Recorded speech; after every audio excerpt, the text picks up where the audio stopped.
اكتسح فريق الوداد الرياضي المغربي نظيره ريفرز يونايتد بسداسية دون رد بالمباراة التي جمعت بينهما في دوري أبطال إفريقيا.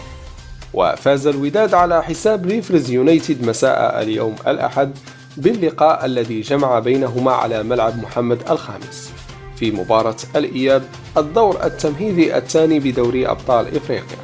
وتقدم الوداد بالهدف الأول عن طريق أيوب عملود في الدقيقة 32 قبل أن يضيف يحيى جبران الهدف الثاني من ركلة جزاء في الدقيقة 44.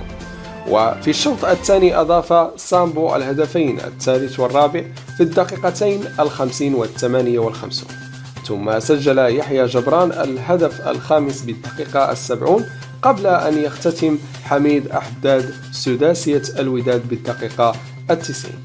وكانت المباراة الذهاب انتهت بفوز ريفرز يونايتد داخل ملعبه على الوداد بنتيجة 2-1 ليكون إجمالي مباراتي الذهاب والإياب بنتيجة 6 أهداف مقابل 2.